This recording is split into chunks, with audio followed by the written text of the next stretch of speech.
मजदूर जब भट्टी में मर जाते थे या एक्सीडेंट हो जाते थे तो उस लाश को यहाँ के फैक्ट्री प्रबंधन रोड के किनारे फेंक दिया करता था। वही रूसी क्रांति दिवस मनाने के अवसर पर हम लोग को पाबंदी किया गया। ये तो बराबर बरकरार, जब तक हम लोगों के शरीर में खून है तब तक ये झंडा को थामे रहेंगे, ये हम लोगों का आदत है। नमस्कार, मैं हूं अजय प्रकाश और आप देख रहे हैं जनज्वार।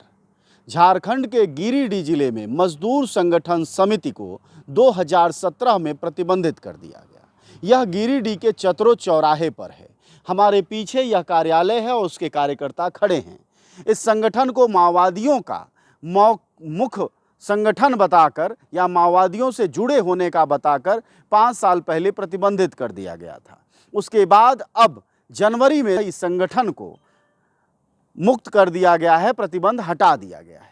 इस पूरे संगठन की क्या यात्रा रही, क्यों प्रतिबंध लगाया गया और आज जब प्रतिबंधों के बाद यह संगठन वापस आया है तो कितना बचा है, कितना बिखरा है, कितना नुकसान हुआ है, इस बारे में बात करते हैं।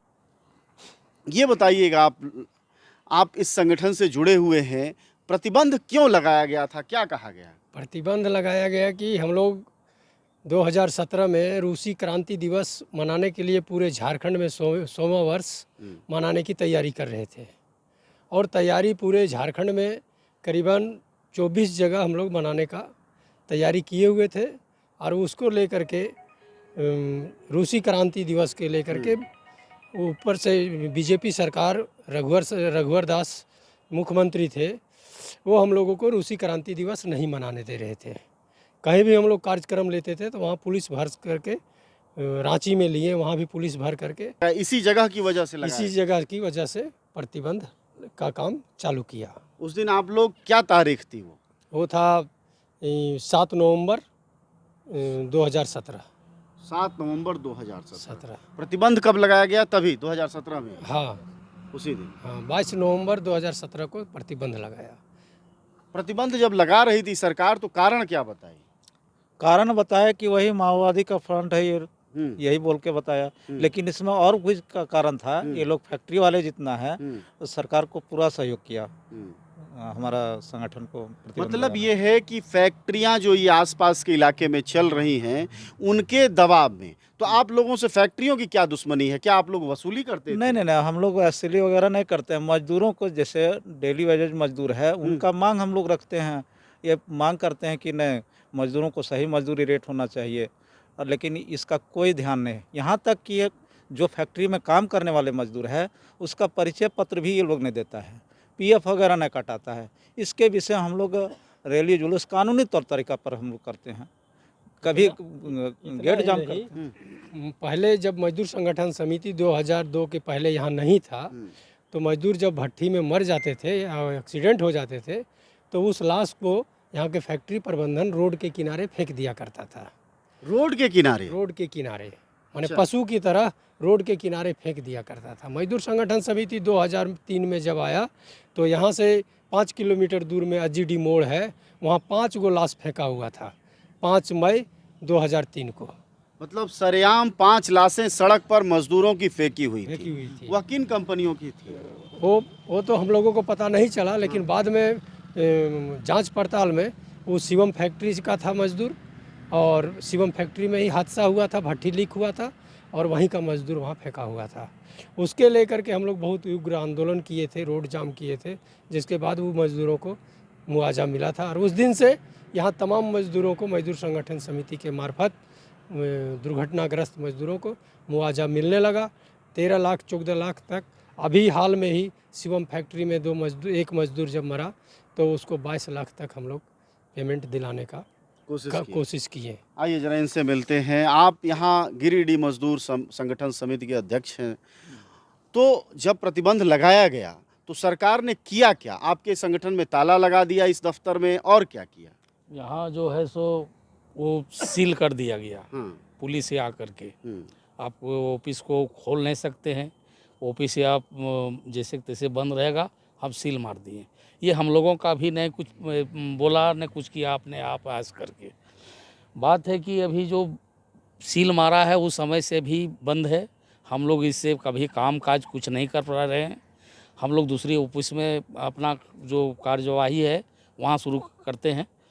ये अभी पुलिस हम लोगों का जब तक ये सौंपेगा नहीं, देगा नहीं, तब तक ले ये भी इसी तरह रहेगा। तो प्रतिबंध उठे तो काफ़ी समय हो गया, 7-8 महीने, जनवरी में हटा था ना, फरवरी में, तो भी 11 फरवरी को अगर हटा था तो ये नवंबर का महीना है, लगभग 9 महीने होने को हैं, 9 क्या 10 महीने लगभग। तो फिर भी 10 महीने से पुलिस ने आपको सुपुर्द नहीं कोई सूचना नहीं दिया है। हम लोग डीसीएसपी को लिखित दे चुके हैं। हाँ?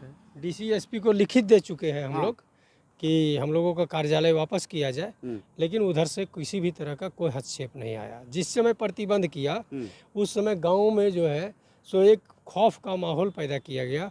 जनता के बीच में पुलिस फोर्स घूम करके जनता को डराया गया और जनता को डरा करके उन लोगों को मजदूर संगठन समिति में रहने से तुमको माओवादी का केस लग जाएगा, ऐसा धमकी प्रशासन गांव-गांव में घूम करके देने का काम किया, जिसके कारण जनता कुछ भयभीत तो ज़रूर हुए, लेकिन प्रतिबंध हटने के बाद आज पूर्व की भांति जिस तरह पहले जनता मजदूर संगठन समिति के लिए खुल करके काम करते थे, आज करना चालू कर दिए हैं।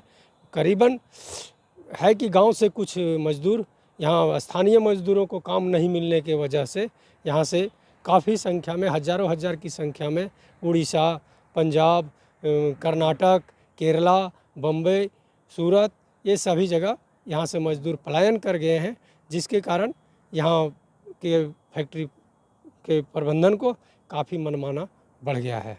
पुलिस ने रेड की तो उसके बाद सील किया, उसके बाद और भी कुछ किया? उसके बाद में सील करने के बाद हम लोगों को तो पूरे गांव को परेशान करके रख दिया। पहले पूरे माने थोक के भाव में पुलिस आते थे गांव में, और हम लोगों को जैसे हुबलाल राय को, हमको, किशोर राय को, ये विभिन्न नाम से खोजते थे कि देखो उन लोग संगठन से जुड़ा हुआ था तो आज माओवादी के नाम पर जेल जा रहा है, ये है वो है, इस तरह का बहुत प्रचार किया। तो उसी समय जो है सो आ गया, फिर मई आ गया। तो मई में जो है सो हम लोग अंतर्राष्ट्रीय मजदूर दिवस संघर्ष समिति बना करके मजदूर दिवस हम लोग मनाने की तैयारी वही महुआटांड़ गांव में कर रहे थे। तो वहाँ कोई बिचौलिया द्वारा फ़ोन कर दिया और पुलिस काफ़ी संख्या में आकर के उस समय 13 आदमी को गिरफ्तार करके ले गया, और उसको भी 17 CL एक्ट, राजद्रोह और मजदूर संगठन समिति के प्रतिबंध का केस लगा करके 13 आदमी करीब 6 महीना तक हम लोग जेल में रहे। और जेल में जिस समय रहे उसी समय ये चोरों को मौका लगा और यहाँ से सारा सामान गायब कर दिया। तो एक चीज़ बताइएगा कि जब 5 साल बाद आप लोग लौटे हैं और जब इस दफ्तर को देखते हैं तो आपको क्या लगता है, आप लोगों का क्या क्या गलानी महसूस होती है, बर्बाद हो गया? गलानी महसूस होती है कि हम लोग जो इस इलाका में संघर्ष करके एक मंजिल गरीब जनता के लिए तैयार किए थे, मजदूरों के लिए तैयार किए थे, एक आश्रय का साधन था कि मजदूर बाहर से भी यदि यहाँ कमाने आते थे और कहीं सोने बैठने का जगह नहीं मिलता था तो 10 गो यहाँ रैन बसेरा के रूप में 10-20 आदमी, 50 आदमी एनी टाइम आकर के सोते थे, और उन लोगों के लिए रहने खाने का व्यवस्था संगठन द्वारा किया जाता था। कम्बल उम्बल की भी व्यवस्था की जाती थी, ताकि या कोई मजदूर को फैक्ट्री से अचानक 100 गो मजदूर को निकाल दिया नौकरी से, बाहरी मजदूरों को, तो उन लोगों को भी आश्रय देने का काम ये कार्यालय करती थी। आपका कहना है कि ये जो आपके पीछे झंडा है फिर लहराएगा ऊंचा होकर? ये तो बराबर बरकरार, जब तक हम लोगों के शरीर में खून है तब तक ये झंडा को थामे रहेंगे, ये हम लोगों का वादा है। कार्यालय मधुबन की कार्यालय के साथ साथ मधुबन में हॉस्पिटल को भी सील कर दिया, जो फ्री दवा, फ्री उपचार हम लोग जनता को देते थे। अच्छा, मजदूर संगठन जो है वो फ्री अस्पताल चलाता था? हाँ, फ्री अस्पताल, सहयोग अस्पताल, मजदूर संगठन समिति सहयोग अस्पताल चला रहे थे मधुबन, यही झारखंड में। और वो अस्पताल में यहाँ तक कि दूर दराज से जो जैन सब आते थे उन लोग भी फ्री में इलाज करा करके जाते। जैन क्या करने वहाँ आते थे? जैन धर्मशाला है वहाँ पूरा।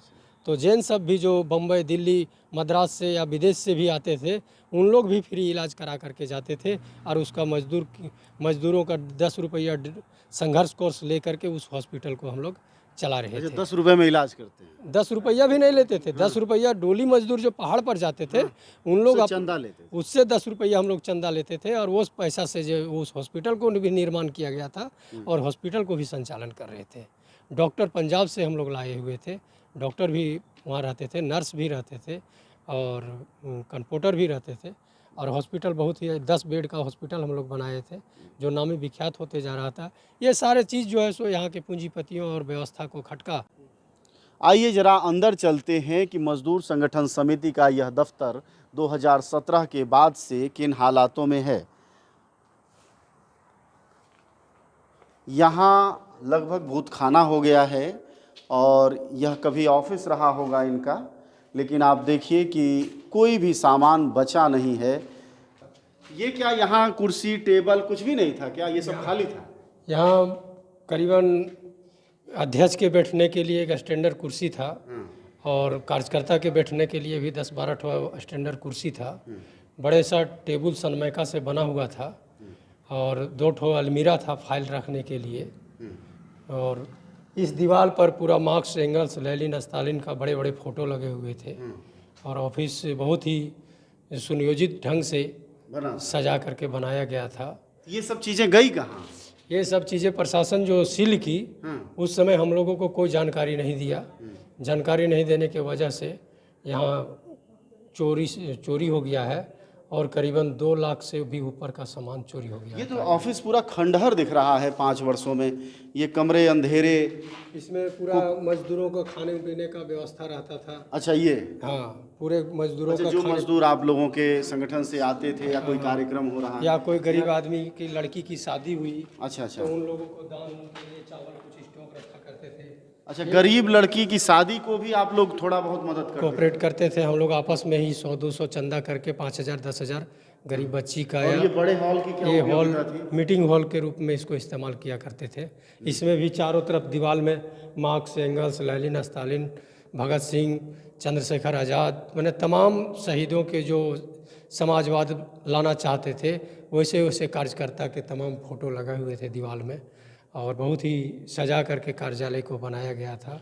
और ये बना है कार्यालय, इसमें कहीं से कोई चंदा नहीं हुआ है। यहाँ के ग्रामीण जनता की मजदूरी और ग्रामीण जनता ही अपने संघर्ष के बल पर पैसा भी दे करके और संघर्ष करके ये कार्यालय को खड़ा किए थे। यहीं आसपास के जो गांव के लोग, आसपास के करीब 25 से 40 गांव तक इन लोगों ने दिया। इन्हीं लोगों ने पैसा भी दिए और अपने से मेहनत भी किए, पानी तक पटाए और दीवार को मजबूत भी किए और ढलैया भी किए। कहीं एक पैसा का मजदूरी नहीं लगने दिए और नहीं तो पैसा लगने दिए। तो मजदूर संगठन समिति काम क्या क्या करती थी? मजदूर संगठन समिति मजदूरों के हक के लिए लड़ती थी। मनरेगा के मजदूरों के वाजिब हक के लिए लड़ती थी। जो 100 दिन का गारंटी किया था उसको हम लोग 365 दिन की मांग कर रहे थे। ब्लॉक जो है सो ब्लॉक स्तर पर जितने भी बिचौलिया वर्ग हैं उनका विरोध करते थे कि विकास का काम में कहीं भी लेवी उभी जो लिया जाता है प्रशासन द्वारा 30%, उसको हम लोग रोक लगाते थे। यही सब मजदूर संगठन समिति। और गरीबों के बीच में भाई भाई में झगड़ा झंझट होता था तो उसका भी निपटारा गांव घर में ही बैठ करके किया जाता था। यहाँ व्यवस्था ज़्यादा परेशान हो गई कि इस इलाका से जो 40, 45, 50 गांव है, इस गांव से एक भी झगड़ा झंझट का केस थाना नहीं जाने लगा। अच्छा, और सारा मजदूर संगठन समिति का कार्यालय में आकर के निपटारा करते थे। तो यह कहानी है मजदूर संगठन समिति की, जिसको कि प्रतिबंध के बाद हमने आपको दिखाया कि किस हालत में है। हालांकि कार्यकर्ताओं और इनके नेताओं के जोश में कोई कमी नहीं आई है, लेकिन यह सच है कि यह संगठन इन प्रतिबंधों के बाद पीछे चला गया होगा ज़रूर थोड़ा सा, क्योंकि संसाधन बिखर जाते हैं, लोग कई बार टूट जाते हैं। और जाहिर तौर पर कोशिशें भी यही है। इन कार्यकर्ताओं का कहना है कि पूंजीपति और व्यवस्था ने मिलकर हमें तहस नहस करने की कोशिश की है, लेकिन फिर एक बार यह जुट जाएंगे और फिर एक बार उग आएंगे, यह इनको भरोसा है।